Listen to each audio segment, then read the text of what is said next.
முதலமைச்சர் விஜய் அவருடைய ID team மிக சிறப்பாக செயல்பட்டு வருகிறார் என்றால் ஒவ்வொரு செய்திகளையும் அவர்கள் பார்த்து வருகிறார்கள். முதலமைச்சர் விஜய் தன்னுடைய நீலாங்கரை இல்லத்திலிருந்து தினந்தோறும் 17 கிலோமீட்டர் தூரம் பயணித்து தலைமைச் செயலகம் வந்து செல்கிறார். செயின்ட் ஜார்ஜ் கோட்டை அமைந்திருக்கும் தலைமைச் செயலகம் அமைந்திருக்கும் செயின்ட் ஜார்ஜ் கோட்டைக்கு 17 கிலோமீட்டர் தினம் வந்து செல்கிறார். அவர் வருகின்ற பாதை அனைத்துமே மிக முக்கியமான நெரிசல் மிகுந்த சாலைகளாகும். அவர் காலை நேரத்தில் வரும்போது தினந்தோறும் போக்குவரத்து நெரிசலிலிருந்து தவிர்க்க முடியாத ஒன்றாக மாறி இருக்கிறது. இத்தனைக்கும் அவர்களுக்காக தனி பாதை ஏற்படுத்தப்பட்டு சிஎம் கான்வாய் என்றாலே தனியாக ஒரு பாதை ஏற்படுத்துவார்கள். வழக்கமாக செய்யப்படும் பாதை மாற்றம் அது. அப்படிப்பட்ட பாதை மாற்றம் அமைக்கப்பட்டாலும் அந்த நேரத்தில் காவல்துறை பாதுகாப்புகள் அதிகம் இருப்பதால் அந்த போக்குவரத்து நெரிசல் என்பது தவிர்க்க முடியாத ஒன்றாக மாறி இருக்கிறது. கடந்த ஒரு வாரமாக அவர் அப்படித்தான் வந்து செல்கிறார். இதனால் தொடர்ந்து இது போன்ற சிரமங்கள் குறித்தெல்லாம் நாம் சத்தியம் தொலைக்காட்சிகளே செய்திகளை ஒளிபரப்பியிருந்தோம். எந்த அளவுக்கு பாதசாரிகள் ஆகட்டும், அதே போன்று போக்குவரத்து பாதிப்பு ஏற்பட்டு பலர் அலுவலகங்களுக்கு செல்வதற்கு எவ்வளவு பாதிப்பு ஏற்படுகிறது, சிரமம் ஏற்படுகிறது என்பதை குறித்தெல்லாம் செய்திகளாக ஒளிபரப்பியிருந்தோம். நாம் மட்டுமல்ல, நம்மை போன்றே பல ஊடகங்களில் இந்த தொடர்பான செய்திகள் எல்லாம் வெளியாகின. இந்த தொடர் செய்திகளின் விளைவாக தற்போது விஜய் தமக்கு மிக நெருங்கியவர்களிடமும் தன்னுடைய புரோட்டோகால் அதிகாரிகள் மூலமாகவும் தமக்கு ஒரு இல்லத்தை சென்னையில் பார்ப்பதற்காக ஏற்பாடுகளை செய்திருக்கார். அதுவும் ஜெயலலிதா வசித்து வந்த போயஸ் கார்டன் ஒரு காலத்திலே ஒரு அதிகார மையமாக இருந்தது. ஜெயலலிதா இருக்கும் பொழுது அதற்கு எதிர்ப்புறம் இருந்த கோபாலபுரம் கலைஞர் கருணாநிதி இருந்த போது அது ஒரு அதிகார மையமாக இருந்தது. கோபாலபுரம் போயஸ் கார்டன் அருகே பகுதியில், அதாவது போயஸ் கார்டன் பகுதியிலேயே ஒரு இல்லத்தை பார்ப்பதற்கு விஜய் தற்போது முயன்று வருவதாக நமக்கு உறுதியான செய்திகள் கிடைக்கின்றன.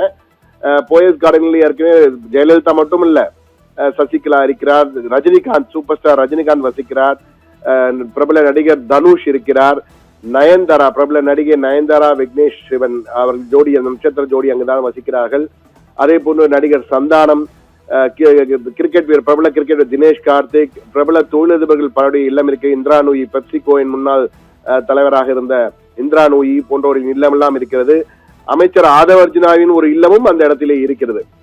எனவே இந்த சூழ்நிலையிலே போயஸ் கார்டனிலே ஒரு முக்கியமான பங்களாவிலே தனக்கு ஒரு வாடகைக்கு எடுப்பதற்காகவோ சொந்தமாக வாங்குவதற்காகவோ விஜய் தற்போது மிக தீவிரமாக பார்த்து வருகிறார் என்ற செய்தியும் நமக்கு கிடைத்திருக்கிறது. அது மட்டுமில்லாமல் அரசாங்கமே ஒதுக்கீடு செய்யும் முதலமைச்சருக்கு வீடுகள்.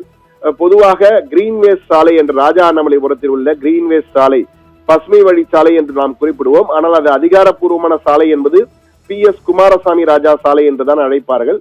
எனவே அந்த பசுமை வழி சாலை என்று அழைக்கப்படுகின்ற கிரீன்வேஸ் சாலையிலே ஒரு இல்லம் இருக்கிறது, பல இல்லங்கள் இருக்கின்றன. அதில் ஒரு இல்லத்தை தேர்வு செய்யலாமா என்ற வகையிலும் தற்போது முதலமைச்சர் விஜய் தீவிரமாக ஆலோசித்து வருகிறாராம். ஏற்கனவே எடப்பாடி பழனிசாமி முதலமைச்சராக இருக்கும் போது அங்குதான் தங்கியிருந்தார். தற்போது கூட உதயநிதி ஸ்டாலின் குறிஞ்சி இல்லம் என்று அழைக்கப்படுறாங்க. பல பேர்கள் குறிஞ்சி, முல்லை, நெய்தல், மருதம், பாலை போன்ற பல்வேறு வகைகளை, செவ்வந்தி போன்ற பல தமிழ் பெயர்கள் தான் இல்லங்களின் பெயர்கள் இருக்கும். உதயநிதி ஸ்டாலின் குறிஞ்சி என்ற இல்லத்திலே வசித்து வருகிறார். டெப்டி துணை முதலமைச்சர் இருந்த போதும் தற்போது பிரதான எதிர்கட்சி தலைவராக அவர் இருக்கிறார். அது அமைச்சர்கள் இல்லம் மட்டுமல்ல, பல உயர் நீதிமன்ற நீதிபதிகளுடைய இல்லங்களும் பல முக்கியஸ்தர்களினுடைய அரசாங்க முக்கியஸ்தர்களுடைய வீடுகள் எல்லாம் அங்குதான் இருக்கின்றன, அந்த சாலையில் தான். எனவே அந்த இடத்திற்கு சென்று விடலாமா அல்லது போயஸ் கார்டனுக்கு போகலாமா என்ற வகையில் தீவிரமாக தற்போது விஜய் யோசித்து வருகிறாராம். ஆனால் விஜய் ஒரு திட்டவட்டமாக ஒரு முடிவினை எடுத்திருக்கிறார்.